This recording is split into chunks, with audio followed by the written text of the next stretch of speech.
La sardine est considérée comme un poisson gras.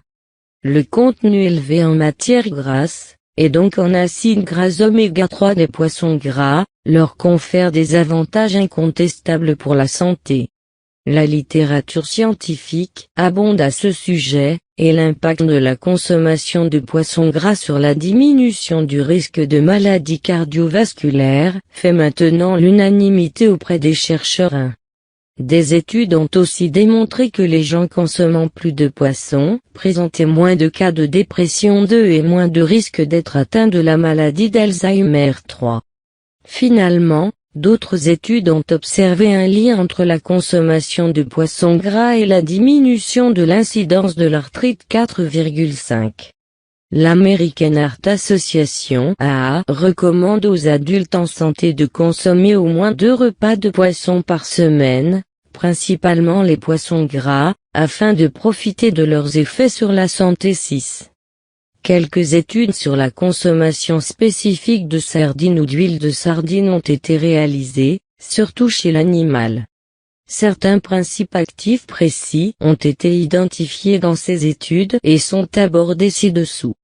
Quant aux avantages reliés à la consommation d'huile de poisson, ils sont décrits dans notre fiche poisson. Huile. Acides gras oméga 3. La sardine est une excellente source d'acide eicosapentaénoïque (AEP) et d'acide docosahexaénoïque (AD), 2 acides gras de la famille des oméga 3. Ces acides gras agissent comme précurseurs de messagers chimiques favorisant un bon fonctionnement des systèmes immunitaires, circulatoires et hormonal.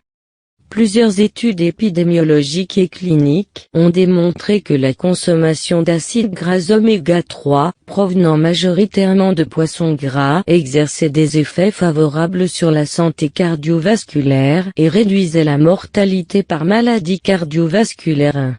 Ces acides gras sont connus pour agir de plusieurs façons sur l'organisme, notamment en réduisant la tension artérielle, les triglycérides sanguins et la formation de caillots sanguins, diminuant ainsi les risques d'athérosclérose.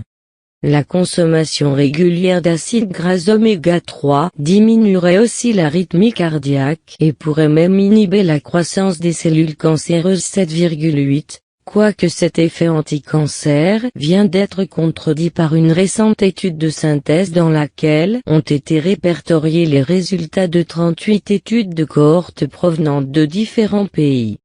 Les auteurs de cette méta-analyse indiquent que les données actuelles ne permettent pas d'affirmer qu'il existe un lien significatif entre la consommation d'acides gras oméga 3 et la diminution de l'incidence du cancer. 9. De plus, des études ont aussi démontré que les acides gras oméga 3 joueraient un rôle dans la régulation de l'humeur et la prévention de la dépression. 10. Finalement, ces acides gras exerceraient certains effets anti-inflammatoires, ce qui pourrait être utile dans le traitement de pathologies telles l'asthme, l'arthrite rhumatoïde, les maladies inflammatoires de l'intestin et le psoriasis. 11. Plus spécifiquement, des chercheurs ont démontré qu'après 1 an, des souris ayant une alimentation comprenant de l'huile de sardine présentaient une plus grande facilité d'apprentissage comparativement à des souris nourries à base d'huile de palme. 12.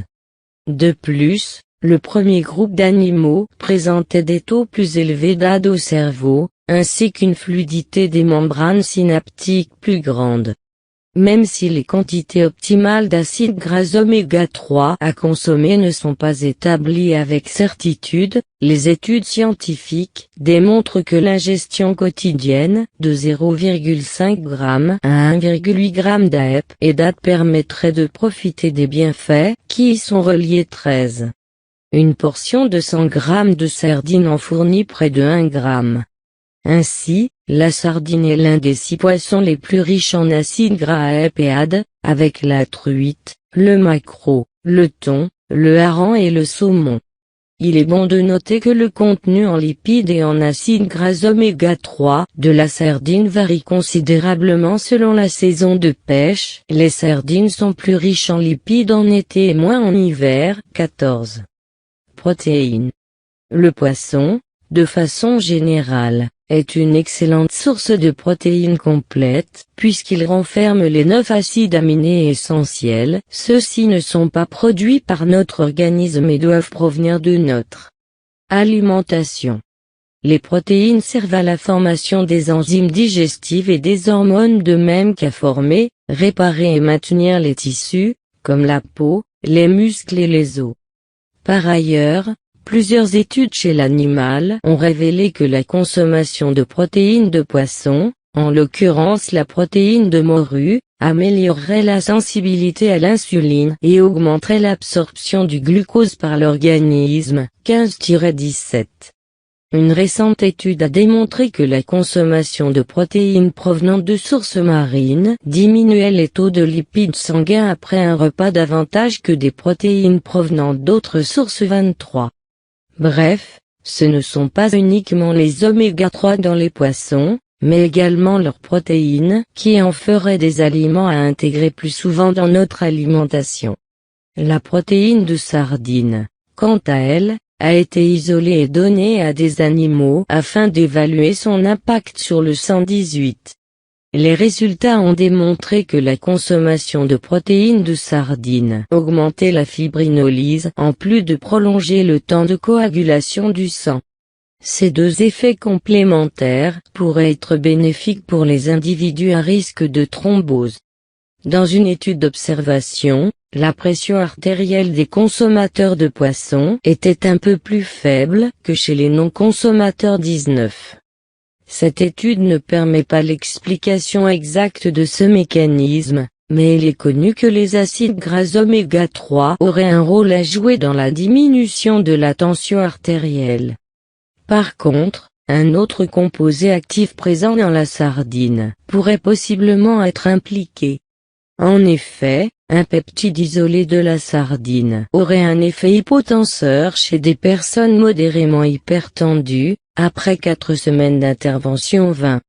D'autres études devront être réalisées avant de bien comprendre le rôle de ce peptide sur l'hypertension et de savoir si la consommation de sardines entières présente les mêmes effets.